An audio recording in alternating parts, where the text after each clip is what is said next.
Hi, and welcome back to Military Law Talks. So today's video is on UCMJ jurisdiction. That's the Uniform Code of Military Justice. And I had a previous video on the Uniform Code of Military Justice where I just kind of talked about what it is and how uniquely the Uniform Code of Military Justice has what's called jurisdiction over the person. And so as long as it's an active duty service member or Reserve National Guard on Title 10 orders, there's UCMJ jurisdiction, and they can be court-martialed. They can face a military court for criminal infractions, for violations of the UCMJ. And in that video, I talked about, well, what about retirees? And so I said that there's this recent litigation that discussed this issue. Are retirees subject to the UCMJ? And the answer is yes, they are. Not only by virtue of the statute that Congress passed discussing the jurisdiction of the UCMJ, but the courts have said there's no constitutional violation of subjecting retirees to UCMJ action. And so let's talk about this case. So this case is called Larrabee versus Del Turo. Del Turo at the time was the acting Secretary of the Navy. Larrabee was this service member, well, former kind of service member who was court-martialed. And so he was actually an enlisted Marine, and he had served 20 years in the Marine Corps. And so at that 20-year point, he had a decision point. He could separate from the Marine Corps, become a civilian, and just be done with the Marine Corps, walk away. But uniquely, the Marine Corps enlisted members have to serve another 10 years before they can get full retirement. So they can do that by deferring, by transferring into what's called the Fleet Marine service. And there's also a Navy fleet. So it's essentially kind of like an inactive retiree status. So they are in this inactive role, but they're not a full-fledged retiree list. They can be subject to recall, but so can retirees. And they can be ordered to some sort of like active duty service time. They can be still called to active duty service. And it also distinctively in the UCMJ says that in Article 2A Alpha A6 of the UCMJ, quote, says, members of the Fleet Marine Corps Reserve enlisted Marines who have not been discharged from the armed forces are subject to this chapter, meaning there is still UCMJ jurisdiction. And so this service member, I'll tell you kind of background facts. This is what happened in this case. So he had been in the Marines for 20 years, decided to go switch to the Fleet Marine Corps Reserve. And so, but he was still working as a civilian for the Marine Corps. He was actually in Japan. And so he was no longer on an active duty. He wasn't wearing his uniform, but he was still this enlisted Marine in the Fleet Marine Reserve Corps. And so while he was working as a civilian, he worked at an MWR facility in Japan on a military installation. He worked, I believe, as a bartender. So he's working at this bar. And after hours, he decides to SA. I'm not going to say the words because I know YouTube's got some, and we may have, minors listening. So he SAs in pretty graphic detail another employee at the bar. So she was the wife of a Marine member. She was working there as well, but she was extremely intoxicated. So intoxicated that she didn't appear to be active participant in anything that was happening.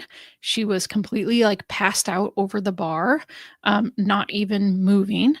And how do we know the facts of this case? Well, Larrabee recorded himself doing it. So he recorded himself on his iPhone performing these acts on this basically unconscious individual who was so intoxicated that she was not moving. He performed multiple different acts on her and recorded it. So the evidence in this case is not at issue. He actually ended up pleading guilty. So he was charged. He was actually called back to active duty. He was put back on active duty orders, and he was court-martialed, and he was charged with SA under the UCMJ. And like I said, evidence was not in dispute in this case. It was on video. He recorded it himself. And so he ended up pleading guilty. So he pled guilty, and he only got 11 months confinement, which I actually think was like extremely lenient when you actually delve into the facts of this case.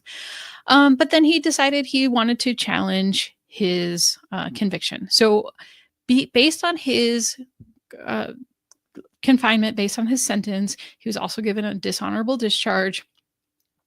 He got an automatic appeal to the Navy Marine Corps Court of Appeals.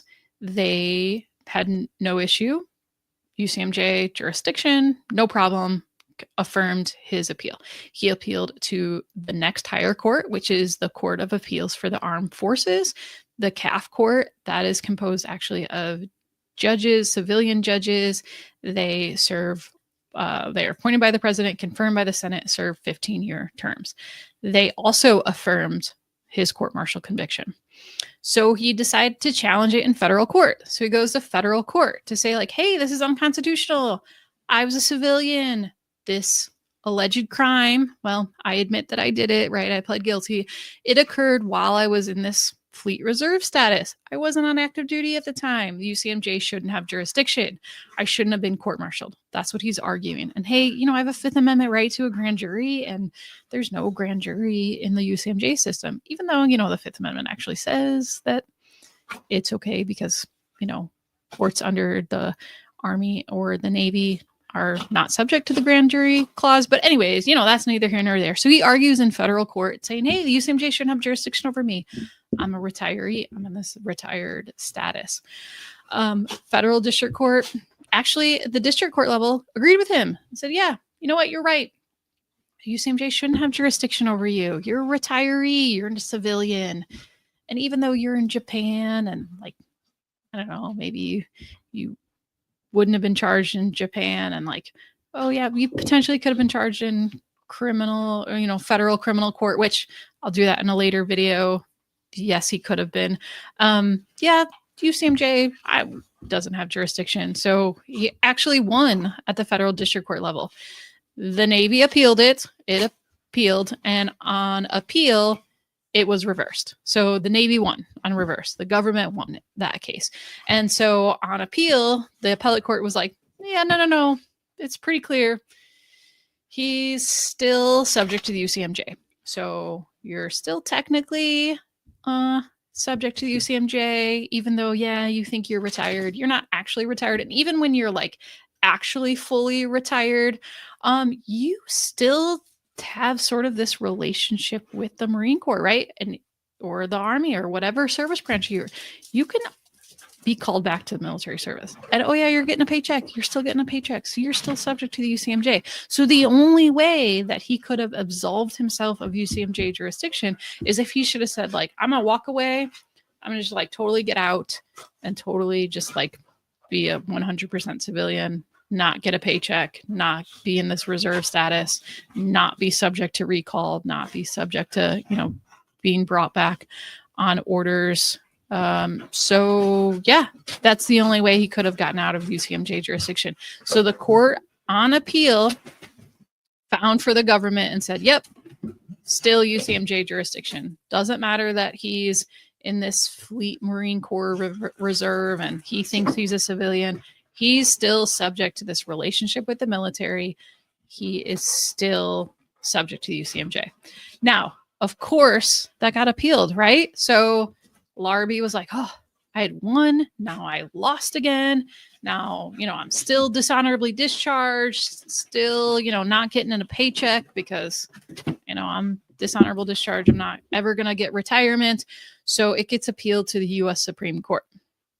What happens at the U.S. Supreme Court? Well, the court just didn't grant certiorari. So the court didn't take the case. So that means that last lower court decision stands, and it's good law. And so that Court of Appeals, when it said, yep, there's still UCMJ jurisdiction, that is until there's another case, that's the final case on the matter. And so, yes, retirees, you are still subject to the UCMJ. And while it's pretty rare, there's only a few cases that I can think of retirees who are called back to active duty to be court-martialed. It's usually for very, very serious offenses, usually for offenses committed while they were in active duty and then not found out about until they're retired, and then they're put back on orders and court-martialed. But in this case, in Larby's case, it was a pretty serious offense, and it happened on a military installation in a foreign country. And so it kind of would make sense that to allow the military to prosecute the case versus sending it to potentially federal criminal court back in the US. And so this, I think, was the right decision, the correct decision. It makes sense. And yeah, it stands for like, hey, just because you're retired doesn't mean you don't have to follow the UCMJ. Doesn't mean that, you can't be potentially subject to UCMJ jurisdiction.